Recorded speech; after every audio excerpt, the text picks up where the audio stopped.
Hi, I'm going to talk to you about healing addiction, specifically gambling addiction. Gambling addiction, I've done very successful healings on most types of addictions.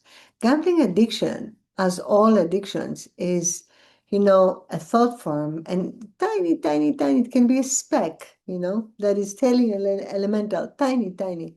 It can be like a dot and it rules your life.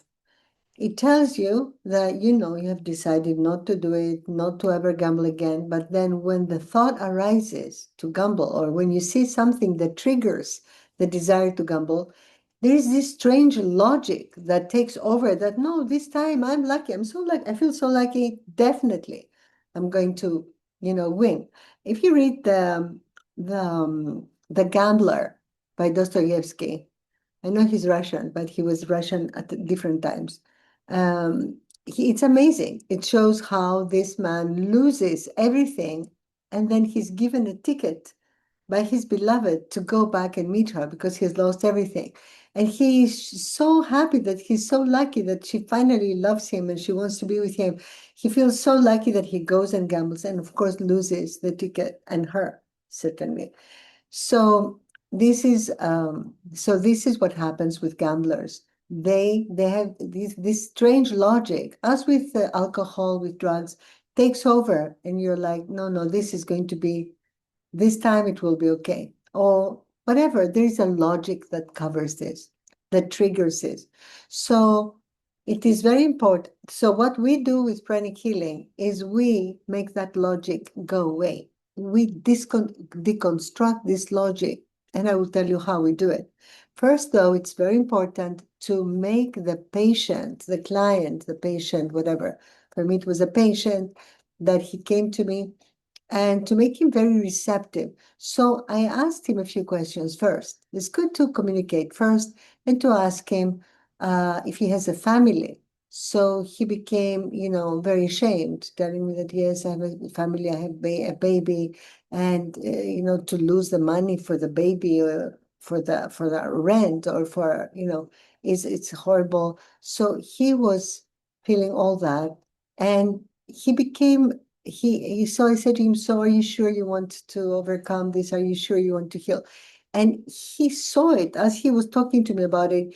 The logic, the real logic, the real reason, took over, and he saw that it was entirely unintelligent and self-destructive to not to gamble. So he realized that you can't gamble once, that he's an addict. He admitted that he's addicted. He admitted that this is addiction when you play every time you see in front of you these shops that you can gamble, that it is an addiction. He admitted it first, he admitted it, then he decided he wants to heal. These are very important factors, but no matter how big the decision is, if you don't follow the protocol, if you don't do the healing, the strange logic, of the entity of the elemental that is attracted by the gambler will be there. So you will lose, he will lose. Okay, there are exceptions, right? There are people who did it themselves, but they had to struggle for years, and then every time they came across a roulette, they would have to shield themselves. Please, no, or the alcoholics who would never drink again and all that. You can overcome. Of course, it's good to never drink again if you're alcoholic, but who would put up a struggle, who would have to try hard. So with pranic healing, this effort goes away. It makes it easy because what we do is we clean. It's very simple. We just clean the chakras. Of course, all negative emotions are in that solar plexus always. So whatever you do, you clean the solar plexus. Pranic healers know with what divine energy to clean the solar plexus, right?